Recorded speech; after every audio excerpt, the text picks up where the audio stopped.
Sierra doing a mic check here. Is it any better? Give me a thumbs up or a thumbs down. Today's podcast on UPCs and barcodes.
podcast today is starting in 4 minutes. We have a guest from GS1 going to talk about UPCs and barcodes. Ask your questions in the comment section. Answer them today.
Welcome to the My Amazon Guy podcast. This is your host, Stephen Pope, and I'm the founder of My Amazon Guy.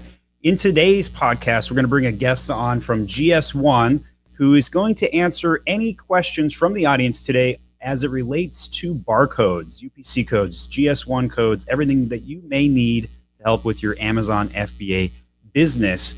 And so really excited to bring him on. So I'm going to add in Michelle. Thank you for coming on the My Amazon Guy podcast. How do you say your last name, by the way? Michelle Covey. Covey. All right. So Michelle Covey with GS1.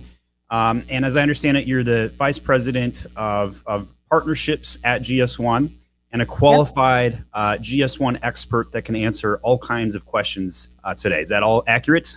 I sure hope so. Yes, I am. Sounds good.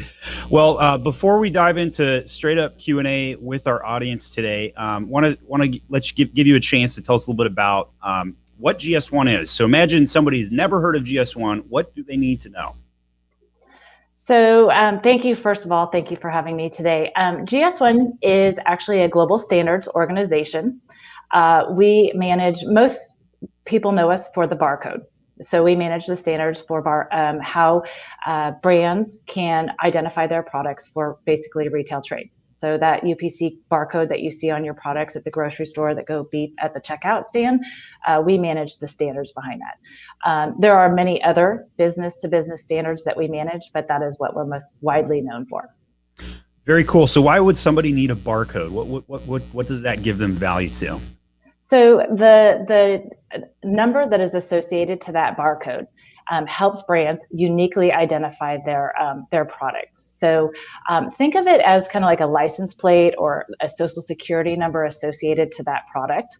So that particular number, that GTIN, which we call as a global trade item number, that's encoded into that barcode, that number helps brands associate that their brand name, their company name is associated to that product. So it's uniquely identified globally. So if I sell my product in the US or if I sell it overseas, in Asia or in Latin America, it could be recognized locally that that particular product is associated to my brand.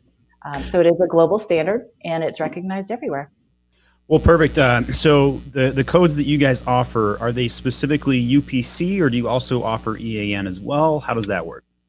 So if a company comes to GS1 US to license a prefix or a single GTIN, what they would get from GS1 US is a 12-digit number, which is encoded into a UPC barcode. So it is essentially a UPC.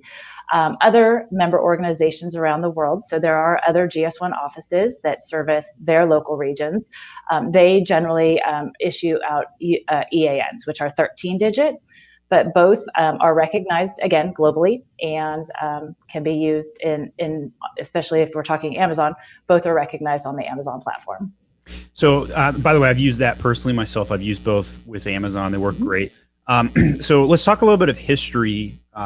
You know, Amazon was kind of a really big proponent of making UPCs in use for its platform. Can you tell us a little bit of the history, like what happened there, why that's important, and kind of how that developed? Sure. So when they first launched the marketplace many years ago, they didn't really have the GTIN requirements that they have now put in place. But what they're finding is with increased consumer safety, for searchability, for just understanding counterfeiting or trying to combat counterfeiting, they realized the importance of that unique identification. Again, that GTIN, that unique identifier, is associated to the product, so it helps really with solving a lot of those business problems. With having that specific GTIN assigned to their products, then they could know that that is the authentic brand owner for the product, or an authentic or I guess an authorized reseller of the product too, so that they have authorization to sell that GTIN. And it again helps with kind of removing some of the bad actors on their platform, because I think as consumers, we all want to make sure we have the right product. We want to make sure it's coming from a trusted brand. And it also helps improve searchability too. So if a brand owner has that unique identifier on their product and has multiple channels that they sell into, that product can actually help improve, that GTIN can help their searchability across all of the shopping experiences that a consumer would want to have when they go searching for that product. So as Amazon sellers, we're constantly trying to anticipate Amazon's needs, follow the protocols, and then ultimately grow our sales. So this is a necessary step along that process. Yep. And so the need for what you guys provide as a service seems to be growing. I actually kind of feel like Amazon is signaling like, hey, if you don't have proof that you're buying directly from GS1, that's going to be a problem. Does that signal seem to be what you're saying as well? And why is that? Yeah, so, and they are very clear on their seller support site. They do actually reference that they check all GTINs against the GS1 database. So again, they're just really trying to ensure authenticity of the brand. They do a checking to make sure that when that GTIN is listed, it is associated to the company that is trying to list that product. If there are authentic resellers that have actually an agreement with the original brand manufacturer, that could be handled through some of the brand registry type of protocols there. But for the most part, they want to ensure that the brand owner is authentic and using a correctly correctly structured identifier, and one that can be trusted. So we're going to start taking some questions from the audience today. If you have any questions as it relates to UPC, GTINs, GS1, today is the podcast to ask those questions. So Nasib says, you're obsessed with FBA when this Q&A is your favorite time of the week. Nasib, you made my week with that comment. Thank you so much. Got a nice thumbs up here from Nuzhat Hassan. I probably butchered your name. I really apologize. And here we go with our first UPC question coming in from Chesky. Is it worth getting a legit GS1 barcode when one hit from a hijacker can jeopardize it, or rather get cheap aftermarket barcodes in bulk? It's a good question. It is a good question, and we get faced this a lot of times when members come to us, because again, Amazon does check against the GS1 database to ensure that those GTINs that are being listed are authentic from GS1. We do know there are other options out there in the market that may seem more affordable. But again, a brand owner or a seller may run the risk of, going with that route and then not having their listing be approved on the platform. And so what they end up facing is having to go back, identify their product with a GS1 barcode, and possibly even repackage, relabel, increase time to market. So it can cost them more money in the end when originally they think they're saving money up front. So we see that a lot, and unfortunately, it's a risk that some sellers may take. So one of the toughest parts about managing your catalog on Amazon is managing data, right? And there are a lot of bad actors who try and take advantage of data. So one of the things that we've seen at My Amazon Guy is sometimes, even if somebody has registered correctly through GS1, somebody, quite frankly, often Chinese, has come in and used those codes already, even though the buyer of those codes went through GS1 and is a good actor and hadn't used them yet. So this might be the one tough question of the podcast today. If you're willing to help me out on it, though, and sure. could you weigh in on this? Like what's happening? What should somebody do when they get in that kind of situation?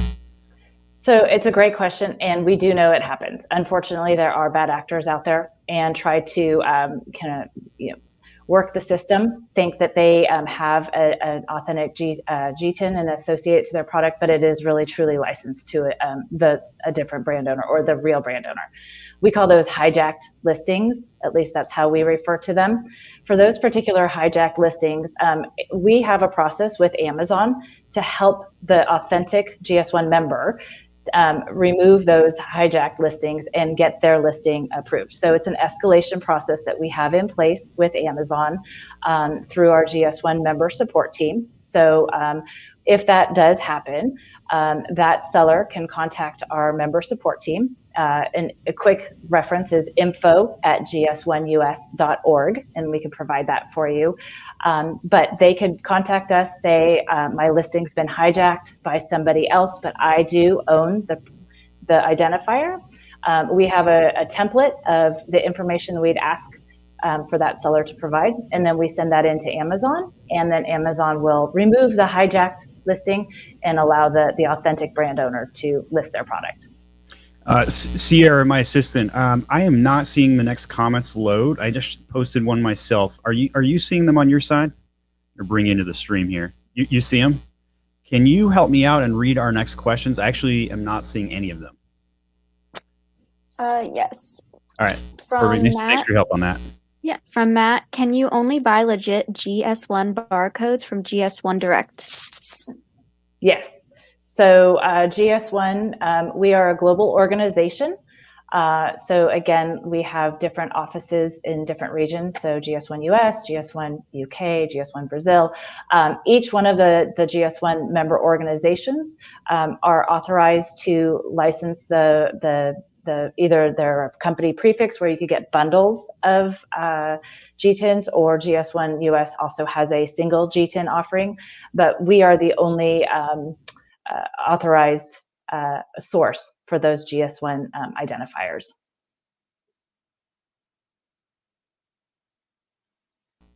I just reloaded just to see if I can get my comments back. I think I was going to say, I thought you disappeared there for a second. The podcast is all yours. You're on your own, Michelle.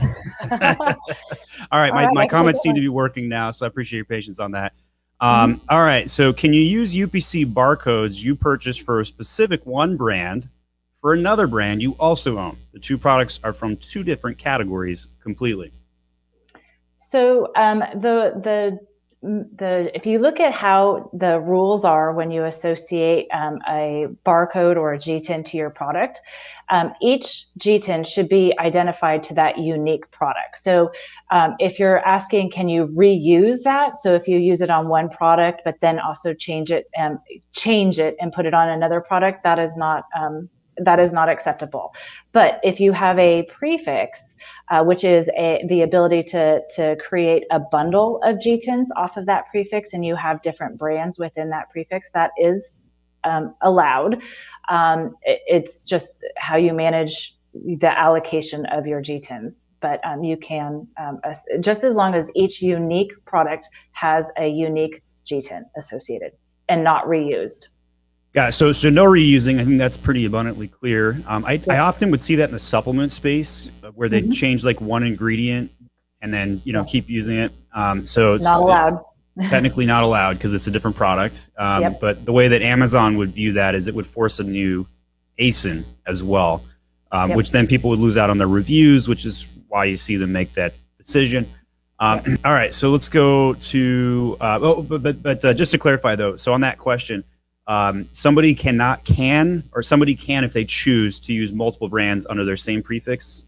Yes, they can. Okay. All right. So yes, you can. Okay, cool. All right. Cupcake Sprinkle says we manufacture supplements and have a GS1 company prefix. We have bought barcodes online as we expand products. Should we be registering our UPCs with GS1? So I think what they're saying is that they've already bought them. Can they register them with you later? So GS1 US has a tool. It's called Data Hub product, which each member who comes to us and licenses a prefix has access to. It's just a tool that we provide our members for free.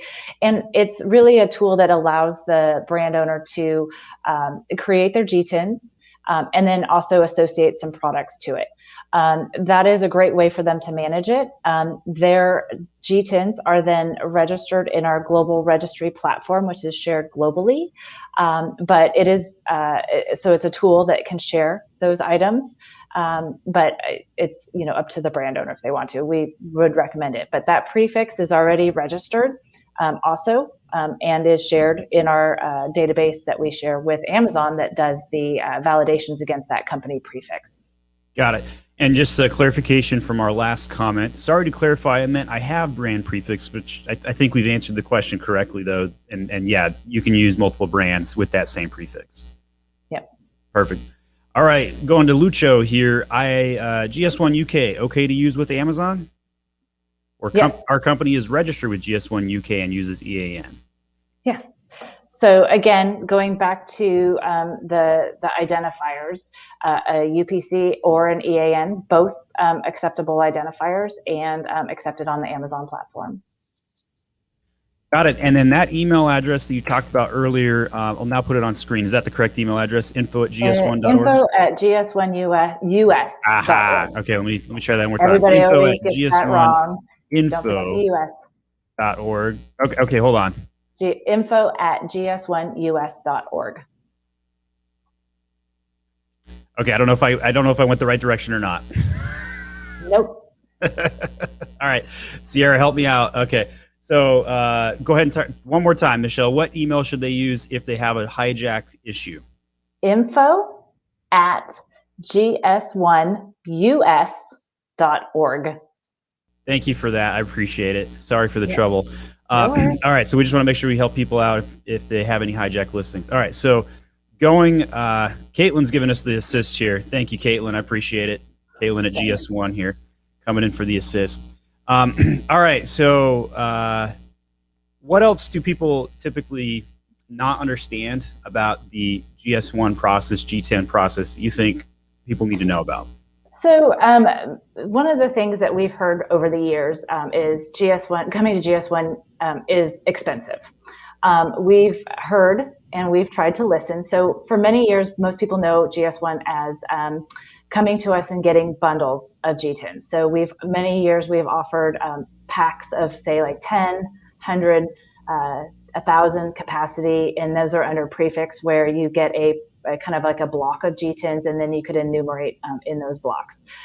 We understand Amazon sellers really want to introduce maybe 1 or 2 products onto the platform to get started, and the cost may be prohibitive coming to us in those kind of packs. So in November, we launched what we call a single GTIN offering, which we find is very, very popular for a lot of the Amazon sellers, because it allows a seller to come get a GTIN just one at a time, or 1 or 2. They are $30 each with no renewal fees. And it allows the brand owner or the seller to get their product identifier easier, cheaper, hopefully, more affordably, and allows them to list pretty quickly on Amazon, having that GS1 authentic identifier, instead of having to, look at the cost for say that bundle. So we've really tried to listen to our members and provide more flexible offerings for them, so that they can list and try to do business quickly and more affordably, hopefully. So next question comes in about side topic transparency. I don't know if you'll be able to speak to this one, and I'll assist if not. Just got an email from Amazon inviting me for a 20-minute talk about it. I know very little bit about it. Is this related at all or traced by the GS1? That is part of the question I actually think you might be able to answer. So I know a little bit about their transparency program. They do offer GS1 identifiers in that process, but that is really more of an Amazon process, and we are not directly involved in that program. Got it. Thank you for the answer on that. Nuzhat says, very informative. You're very welcome. We appreciate your viewership today. Anybody that's got questions today about anything as it relates to GS1, this is your opportunity to ask those questions. We do not have a long queue of questions today, so here is your opportunity. If it's on the tip of your tongue, it's on your mind, post a comment and ask it away. All right, so Michelle, you guys lowered prices and you're trying to, I assume, improve the service, improve your connection or your communication with your user base.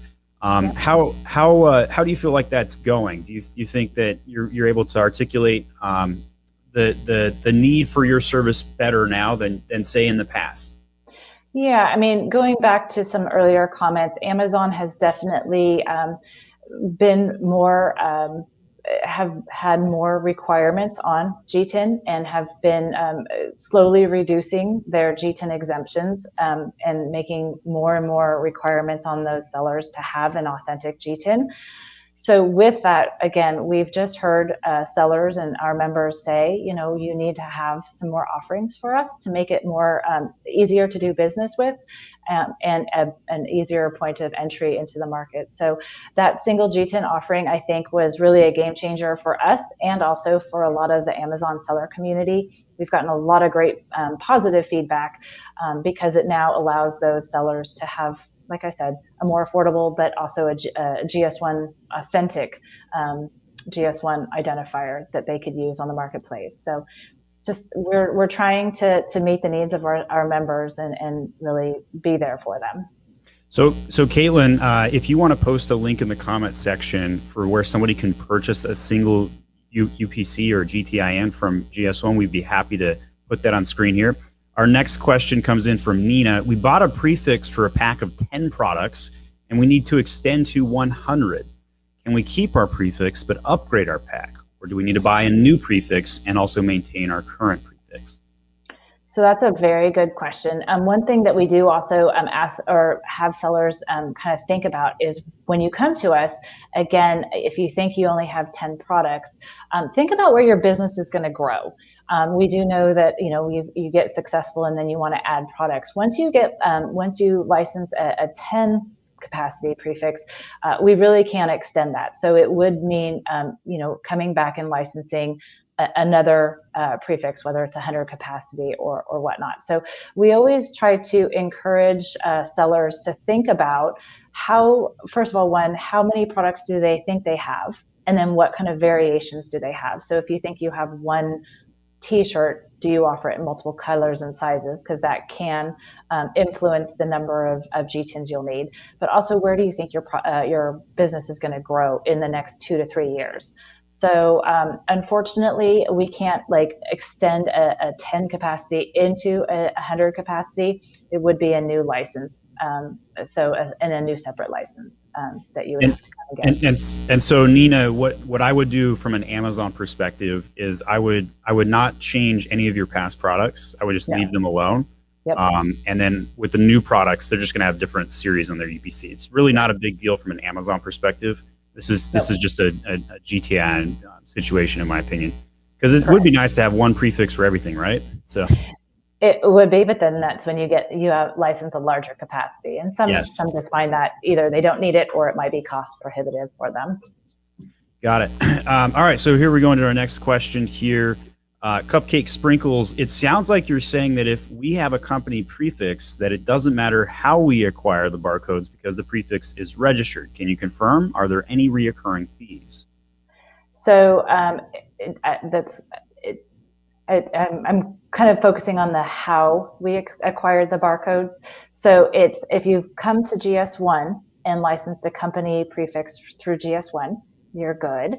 The GTINs that are enumerated under that prefix are valid GTINs. And so the only thing I could say on recurring fees is when you do license a prefix, so those capacities of 10, 100, 1,000, we do have an annual recurring renewal rate, and that helps keep your prefix active going forward. We do report if prefixes are active or inactive to companies that use our database, similar to Amazon.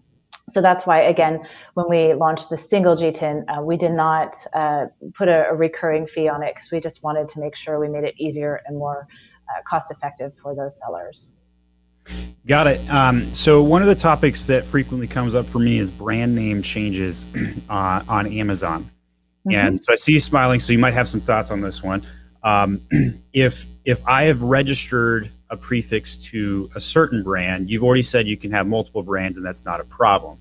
What if I need to change one code to a different brand name? Is that doable from the GS1 side? So there's some kind of communication issues here on this. So when you license your prefix, you are supposed to license your prefix with your company entity name. So I am Michelle's Cookies. My company is registered as Michelle's Cookies, LLC. So when I license my prefix, I should license my prefix with Michelle's Cookies. But I might have 2 or 3 brands of cookies. I might have Yum Yum Cookies, and I might have, Delicious Cookies, whatever my brand names are. So I'm getting hungry now. It's lunchtime. Yeah, you're allowed to have multiple brand names associated to your prefix. The way that and this is kind of a cause of confusion for a lot of sellers. Amazon looks at that company name as your entity name compared to your organization name in Amazon. It's the brand name that sometimes confuses end users or sellers, and they think they have to change their prefix to that brand name. This is where brand registry comes into play.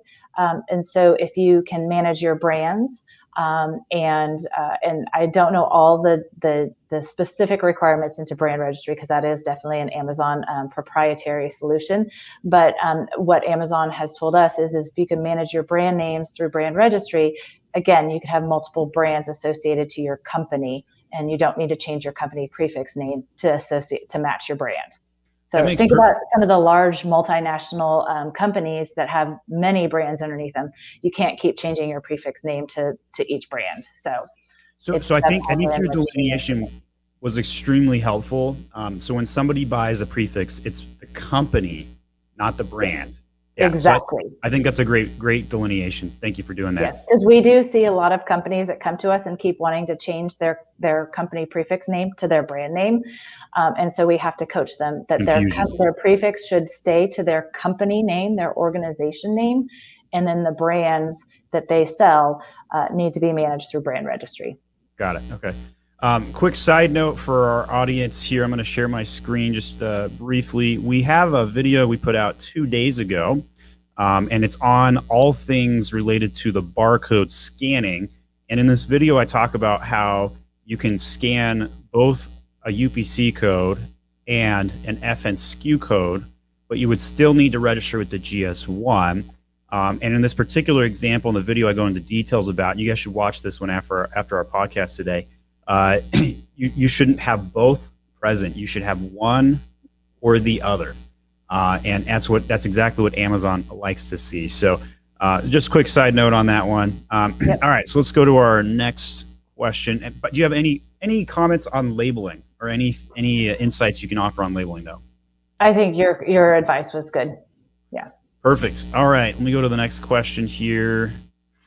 All right, so Ramond asks, how to truncate associated ASIN with GTIN and create new ASIN for the same product? I actually do not quite understand what he's asking. Do you have any idea? I don't understand that question either. All right, Ramond, if you can add some clarity or context to that, we would appreciate it. We'll give you a go here. AJ says, if one barcode is $30 with no reoccurring annual fee, why wouldn't you just continue to buy single barcodes each time and never pay the annual fees again? Seems like you're ahead after a few years. That's a business decision that you can make. Again, it's where you want it, how you want to, license your identifiers. So if you only have a handful of identifiers, then a single GTIN might be the best way. And it's a great way to get yourself into the market. One thing I do always caution or but tell people to think about is Amazon your only selling channel. If you are going to launch your product on Amazon and be successful and want to launch your product onto other channels and work with other retail partners or start to provide your products into retail chains, understand what those trading requirements are for the other retail chains because they may need additional identifiers for logistic units like tracking of cartons into their distribution center, that sort of thing, that may require the prefix. So just kind of consider the channels that you're going to sell into. Amazon doesn't require some of the same identifiers and logistical unit tracking that are built on the system of GS1 standards that some of the other retail chains do. Switching it up here just a tiny bit. So there's some funny things that people sell online sometimes. And, you can buy unicorn meat on Amazon, for example. Right. No. So because you guys see so many codes registered, you guys, I don't know, do you have like water cooler talk or like, hey, check out this item that's registered? Did that ever happen? Oh, yeah. So one of the things, just kind of a funny thing is as we launched the single GTIN offering, we do collect two data points. We collect the brand name and the product description. Some people are very, very creative with their product descriptions. And we've seen some very interesting product descriptions come across. Yeah. And anything that you're willing to share or can share? No, I'm not allowed to share. No, I didn't think you would take the bait. I just had to ask. All right. So let me go to the next question here. So Emily says, is there a purchase limit to the single GTINs? There is not. So if you want to go through the application process, because again, we collect that product description and brand name, it is, you'd have to enter that for each and every GTIN. So we don't put a limit to it, but I do say, if you look at the cost associated after you get past 10, you may want to consider the prefix just because it is cheaper to go with the prefix. Yeah, you do end up paying the annual renewal fee, but the prefix does end up being cheaper if you go past Speaking of numbers questions, is there like an actual number of codes you guys have issued, or any crazy fun number you know about or can share?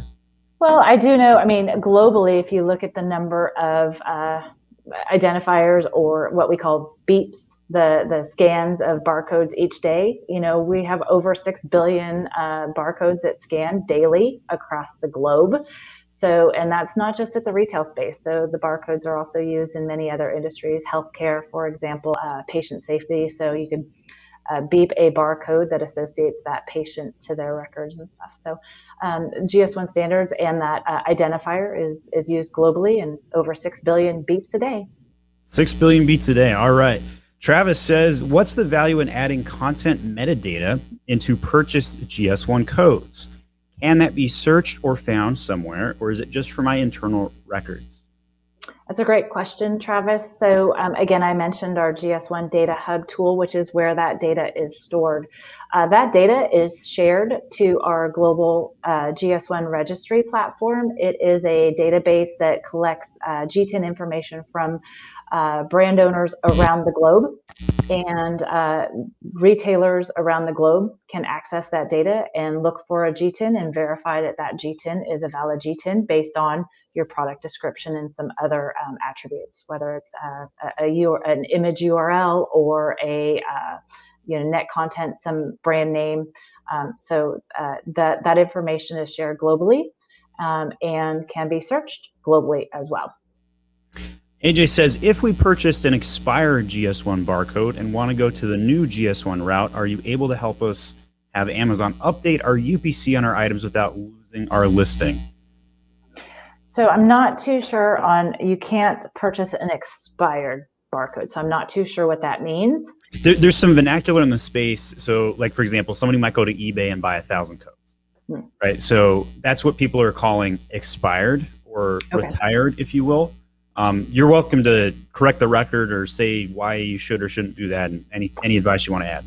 Again, those are not, if you go to a non-GS1 source, they are generally not a GS1 authentic barcode. So somebody may have presumed they were an authentic GS1 or expired or whatever the terminology is. But again, those are not authentic sources of identifiers. And so again, coming to GS1, you've got an active or an appropriate GS1 identifier, whether it's a prefix with that enumerating of bundles or the single GTIN. So I'll just do one follow up on this one. So I think what AJ is basically trying to say is like, hey, we didn't know the right way, and now we know the right way, and how do we fix it? So is there a fix here?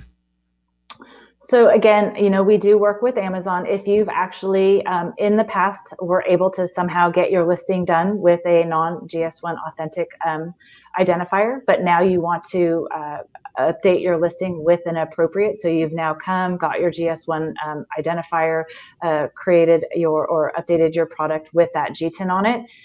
We do have a process with Amazon to update your GTINs to the appropriate GTIN. It's a GTIN changeover. It's another escalation that we work with Amazon on. It gets a little tricky if you are an FBA participant and have inventory in their warehouse. We could work through it, but it's just one of those things that it's a case-by-case basis if you do need to update your listing from a non-sourced to a GS1 source GTIN. Travis says, thank you for your answer and information. Appreciate that, Travis. And he also asked a follow-up. I've heard varying reports on the value of purchasing US GS1 versus European. Is there a downside as an American seller to purchase Euro GS1s? So a good question. So again, if you go to a GS1 member organization and license your identifiers through a GS1 member organization, you are getting an authentic identifier, and that is your business decision which one you want to go to. The thing is you get local support when you go to that member organization. So if you do need member support, or if you need the tools, you end up getting the ones out of that local region. So if you go to GS1 UK instead of GS1 US, you would have to work with their member support, work with their tools versus the tools in the GS1 US market. So it's really, where do you want to get your local regional support from? Perfect. That makes perfect sense. All right. So Michelle, just kind of as an underview today, is there anything else that you would like the audience to know about or think through or hit home today? I guess, again, thinking about your business, if you are new to being an Amazon seller, going back to why we actually launched the single GTIN, we wanted to make it easy for you to enter the market. And if you're just starting out and don't know which identifier to use, and if you only have one or two products, that single GTIN is usually a good way to start. Helps you do it with a kind of an affordable option. If you expand your business, you could always come back and get a prefix. So it's okay if you have multiple identifiers with GS1. But we just wanted to, again, make it easier make it more affordable. The thing we do get, and I just thought of this. Go ahead. If you come to GS1 and license your identifier, some people are super excited and they're like, I've got my identifier, I'm going to go immediately and start to list my product. I told you Amazon does a validation against the GS1 database. Is there like a time delay or something? That's why I'm bringing it up. Amazon is so huge, it takes them several days for that information to get through their system. So what we find is sometimes a member will come to us, get their identifier, and like within 24 hours try to list on the Amazon platform and find that their listing is blocked, and they feel like, I did something wrong. I got my GS1 identifier. What did I do wrong? It takes usually about 3 days for that information to get through their system. But in the meantime, what you can get is, as you become a member, you can, in that tools that we provide, you can download your certificate of identifier ownership. So you could get either your single GTIN certificate or your prefix certificate. You would just have to submit that to seller support, and that would help unblock your listing if it doesn't go through after that validation. So just another tip that we sometimes hear. And is there a particular amount of days you would suggest to wait, though, in general, or? It generally, I'm going to say generally, there's no exact date, sometimes about the 2 to 3 business days for that's not too bad. Information to get fed into their system. Yeah, it's not too bad. Yeah, with trademarks, it's like 5 days with the USPTO, so 2 or 3 with GS1, that's quicker. Yeah, but that certificate can usually help push it through a little, if it's in that window. Well, Michelle, I appreciate you coming on the My Amazon Guy podcast today. It was a pleasure to ask some of these tough situation questions. People are trying to do the right thing. You guys are out there trying to help prop up the correct methodologies for barcodes so people can sell on Amazon. So I really appreciate coming on the My Amazon Guy podcast. Of course. Glad to help out. Anything to make it easier and more simple for people to understand. And so if somebody wants to purchase a GS1 code today, where do they go? They can go to our website, gs1us.org. On that front page, there is a top banner that talks about get your barcodes, learn more. There's a little orange button there. You can click on that and it'll take you through the process. Perfect. Well, we really appreciate that. We'll see if we can pull this up on screen briefly here. So it's currently loading. Might take a second. Well, gs1us.org. Is that the right website? That is correct. Okay. All right. Well, not working right now, but there we go. There it is. Right there at the top, see where it says GS1 barcodes are accepted. That Learn More button takes you right into the page that helps you make your decision on if you need a single or if you need a bundle. So there's an estimator in there that helps you if you don't know and you have maybe product variations. It's a tool that you could go through to help you figure out how many you may need if you do have product variations, and it takes you right through the application process. It's just like any other e-commerce application. You ask for your company name, information, payment terms, and we issue the identifiers in near real time. So you should get an email right away with your identifiers and you access to Data Hub, and you are on your way within minutes. Well, perfect. I appreciate that context. And again, thanks for coming on. That is our My Amazon Guy podcast today. Next Friday, we'll go back to our normal scheduled routine, noon at EST. And then on Tuesday, we are going to have Kevin Sanderson come on. And on our Tuesday podcast, that'll be at 1 p.m. Eastern Standard Time. And Kevin's going to talk about all things international. So you won't want to miss it. If you have any international questions, Europe, Canada, you name it, Kevin Sanderson's the guy. Next Tuesday at 1 p.m. Eastern Standard Time. AJ says, thanks for taking time to answer all these questions, and thank you for coming in and viewing, as well as Michelle being our guest today. That's the My Amazon Guy podcast, and I'm the founder of My Amazon Guy.